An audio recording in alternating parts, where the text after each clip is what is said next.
lights on. You don't have to live like a refugee. But if you talk to UNRWA, you actually do have to live as a refugee.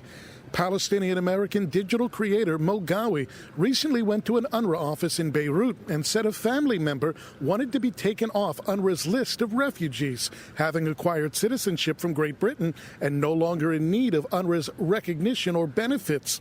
According to what Gawi told I-24 News, the UNRWA staff in Beirut first pushed back on the idea, questioning the benefit of an UNRWA refugee asking to be delisted. Then he was told the family member could have their name struck from the Palestinian Authority registry, but as far as coming off the refugee list, it's not possible. There's simply no procedure for it. Was the staffer misinformed or deceptive? Well, we went straight to UNRWA and asked, and they confirmed it, telling I-24 News that, quote, registered Palestine refugees can only be removed from UNRWA's register upon their death or in case of false or duplicate registration, not upon request. We were told that the UN General Assembly requires UNRWA to provide assistance and protection to Palestine refugees until a just solution to their plight is reached, and that UNRWA maintains registration records and issues identification documents for Palestine refugees crucial for their access to services and the legal recognition to which they are entitled. Well, why can't someone have personal ownership over whether they are called a refugee, especially those who were born into that status and never requested it?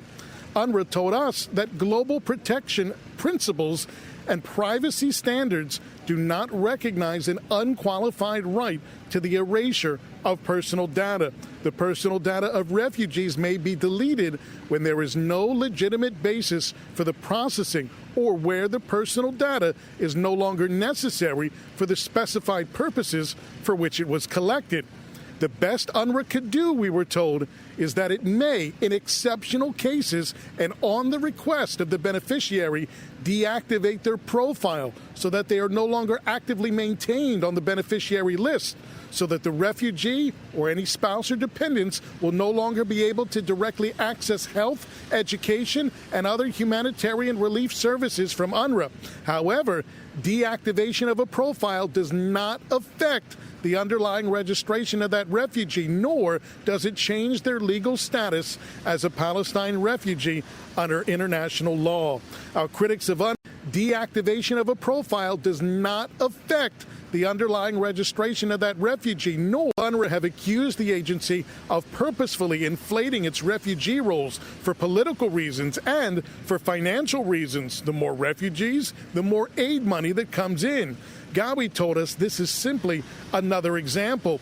He noted to us that even upon a family member's death, one needs to be proactive in informing UNRWA, meaning that even Palestinians classified as refugees by UNRWA could very well remain on their rolls even after they pass.